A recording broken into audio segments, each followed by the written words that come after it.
I used to believe that love was quiet. Not loud promises. Not dramatic gifts. Just two people choosing each other every day. That's what I thought I had with him.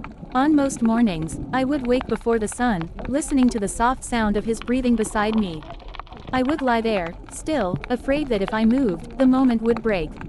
Because peace always felt fragile in my life. Like something borrowed, like something that could be taken away without warning. And I was right, but not in the way I expected.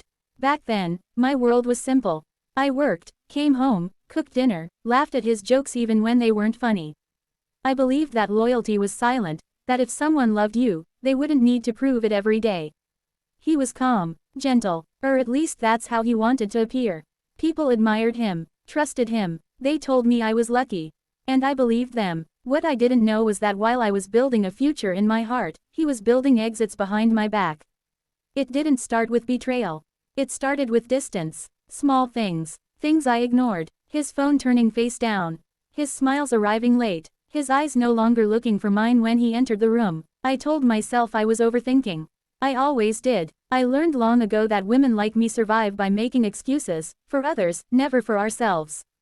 But some nights, when he slept beside me, I felt alone in a way I couldn't explain. Like I was sharing space with a stranger who knew my name but not my soul. Still, I stayed, because love teaches us patience before it teaches us truth. The day everything began to change wasn't dramatic. There was no argument, no shouting, no tears, just a sentence. "You've been quiet lately," he said, without looking up. I smiled and said, "Just tired." That was the moment I realized we were both lying. But what I didn't know that day was that his silence was already full of secrets. I remember the first time I felt the crack. We were sitting across from each other at dinner. Candlelight between us. Food untouched. He was scrolling through his phone, smiling at something I wasn't meant to see. I asked, gently, "What's funny?" He looked up, surprised.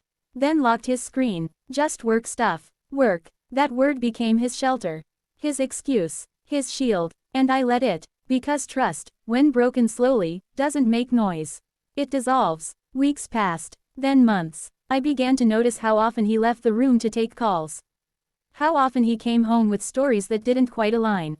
How his apologies sounded rehearsed, like lines memorized rather than feelings felt. Still, I stayed. Because I loved the version of him I met, not the one he was becoming. I didn't want to accept that someone could hold your hand with one palm while hiding another life in the other. Until one night, when the truth brushed past me for the first time. His phone rang. He was in the shower. I wasn't snooping. I swear I wasn't. I just wanted the ringing to stop. The screen lit up. A name I didn't recognize. And a message preview that froze my breath. "I miss how you look at me." That was it. No pictures. No proof. Just a sentence heavy enough to shatter everything I thought I knew. My hands shook. My heart raced. I felt like the room had lost oxygen. When he came out, I handed him the phone. "Who is she?" He didn't answer immediately. That pause, that tiny, fragile pause, told me everything. But instead of truth, he chose comfort.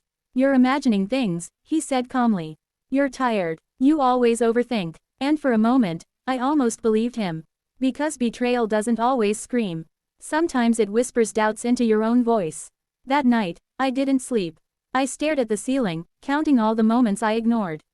All the times I chose peace over clarity. All the warnings my heart sent that my mind refused to read. And somewhere between midnight and morning, I realized something terrifying. Even if he was cheating, I wasn't ready to leave. Not yet, because I didn't just want answers. I wanted the truth to choose its own ending. And from that moment on, without him knowing, I started watching. Quietly, carefully, because love made me blind. But betrayal was about to teach me how to see. After that night, something inside me changed. Not loudly, not suddenly. It was like a quiet switch flipping in the dark. I stopped asking questions the way I used to. I stopped waiting for reassurance. Instead, I started listening, not to his words, but to everything he avoided saying. Because when someone is lying, their silence speaks more clearly than their excuses. I became careful, calm, almost invisible, and he didn't notice. That was the strangest part. The man who once claimed to know my heart better than anyone didn't notice when I stopped sharing it with him.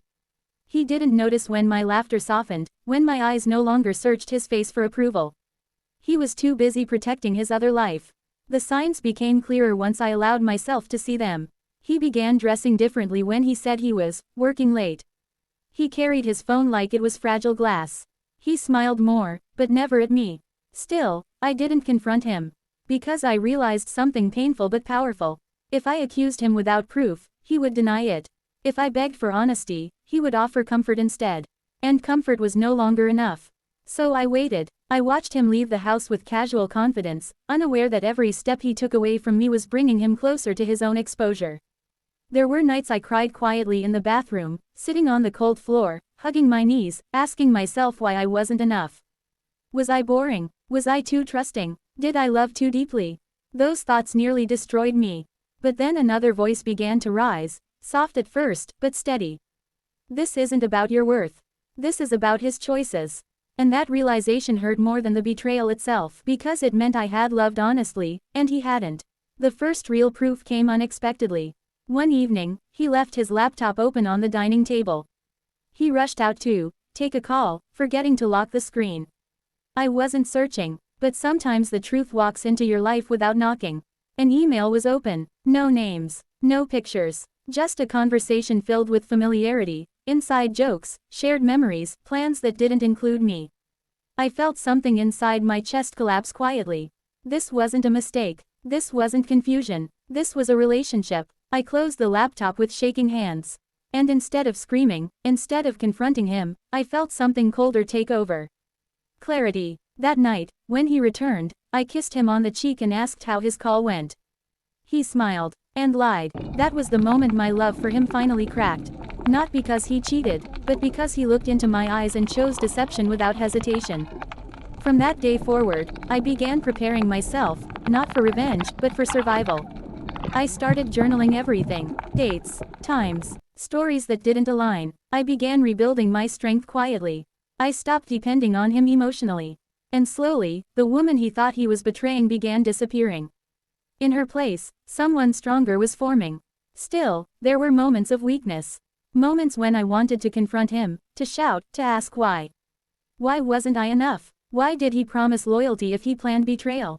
Why did he come home to me if his heart was elsewhere? But I held back, because I realized something crucial.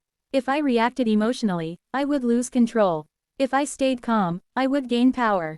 And power doesn't come from anger. It comes from patience. One night, he didn't come home. No calls, no messages, just silence. I sat on the couch all night, lights off, waiting. Not crying, not panicking, just accepting. When the sun rose, I knew the truth had fully arrived. When he finally walked in that morning, tired and careless, he didn't even apologize. I fell asleep at a friend's place, he said. I nodded, and in that nod, something final broke. Because I realized he didn't even respect me enough to make the lie believable. That day, I stopped seeing him as the man I loved. I saw him as the man who underestimated me. And that was his biggest mistake. From then on, my pain began turning into something else. Strength. I focused on myself, my work, my independence, my emotional recovery, quietly, secretly. He thought I was unaware. He thought I was weak. He thought wrong, because while he was busy hiding his betrayal, I was learning how to stand without him. And standing alone taught me something powerful. I didn't need revenge fueled by anger. I needed truth revealed at the right time. Because when truth arrives calmly, it destroys illusions completely. And deep down, I knew. The ending of this story was no longer his choice. By the time he realized I had changed, it was already too late. Not because I had become loud. Not because I had become cruel. But because I had become unreachable. He still came home, still spoke to me, still acted like nothing was wrong. But he didn't notice the most dangerous shift of all. I no longer needed his honesty to survive. And when you stop needing someone, you start seeing them clearly. I had gathered enough truth by then. Not dramatic screenshots or explosive evidence, but patterns. Timelines. Contradictions. Stories that collapsed under their own weight. I didn't want to destroy him. I wanted the truth to stand where his lies once lived. So I waited. Because revenge rushed by anger leaves scars on the soul. But revenge guided by calm leaves lessons behind. The moment arrived naturally. A family gathering. Nothing suspicious. Nothing planned to look dramatic. Just people. Conversations. Familiar faces. He sat beside me, confident, relaxed, unaware that the room was about to shift. Someone asked a simple question. How long have you two been planning that trip you mentioned? He answered quickly. Too quickly. I smiled, and gently corrected him. Oh, that trip, I said softly. You told me you were working those days. The room went quiet, not loud, not shocked, just still. He laughed nervously, trying to turn it into a joke. But I didn't push. I didn't accuse. I let the silence do what shouting never could. Because when lies are exposed calmly, they lose all power. Later that evening, when we were alone, he finally asked the question he had avoided for months. You've been different, he said. What's going on with you? I looked at him, really looked. And for the first time, I felt no anger. Only distance. I know, I said. That was all. 2 words. By the time he realized I had changed, it was already too late. Not because I had become loud. Not because I had become cruel. But because I had become unreachable. He still came home. Still spoke to me. Still acted like nothing was wrong. But he didn't notice the most dangerous shift of all. I no longer needed his honesty to survive. And when you stop needing someone, you start seeing them clearly. I had gathered enough truth by then. Not dramatic screenshots or explosive evidence, but patterns. Timelines. Contradictions. Stories that collapsed under their own weight. I didn't want to destroy him. I wanted the truth to stand where his lies once lived. So I waited. Because revenge rushed by anger leaves scars on the soul. But revenge guided by calm leaves lessons behind.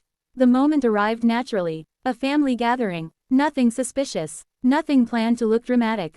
Just people. Conversations. Familiar faces. He sat beside me, confident, relaxed, unaware that the room was about to shift. Someone asked a simple question. How long have you two been planning that trip you mentioned? He answered quickly. Too quickly. I smiled, and gently corrected him. Oh, that trip, I said softly. You told me you were working those days. The room went quiet, not loud, not shocked, just still. He laughed nervously, trying to turn it into a joke. But I didn't push. I didn't accuse. I let the silence do what shouting never could. Because when lies are exposed calmly, they lose all power. Later that evening, when we were alone, he finally asked the question he had avoided for months. You've been different, he said. What's going on with you? I looked at him, really looked. And for the first time, I felt no anger. Only distance. I know, I said. That was all. 2 words. Landed heavier than any argument. His face changed, slowly, like someone realizing the ground beneath them was never solid. I can explain, he began. And I stopped him gently. No, I said. You already did. Every time you lied. Every time you chose elsewhere. He tried to defend himself, not with truth, but with comfort. With excuses. With phrases meant to soften responsibility. But something had shifted. I wasn't listening anymore. Because I didn't need answers. I had clarity. I told him I was leaving. Not angrily. Not dramatically. Just honestly. I stayed long enough to understand, I said. But not long enough to disappear. That broke him more than shouting ever could. Because he expected pain. He expected tears. He didn't expect peace. The consequences unfolded quietly. People began noticing inconsistencies. Stories didn't align. Trust eroded. Not because I exposed him aggressively. But because truth doesn't need a spotlight to be seen. He lost more than a relationship. He lost credibility. He lost respect. He lost the version of himself he pretended to be. And I walked away without taking anything but my dignity. In the weeks that followed, I healed slowly. Some days were heavy. Some nights were quiet but lonely. But I never once regretted choosing myself. Because revenge doesn't always mean watching someone fall. Sometimes it means watching yourself rise. I learned something important through all of this. Betrayal doesn't define us. Our response to it does. I didn't become bitter. I didn't become cold. I became honest with myself. And that honesty brought peace. Today, when I look back, I don't feel anger. I feel clarity. He cheated, but the ending was never his choice. Because the moment he betrayed me, he lost the right to decide how my story would end. And I chose strength. I chose truth. I chose myself.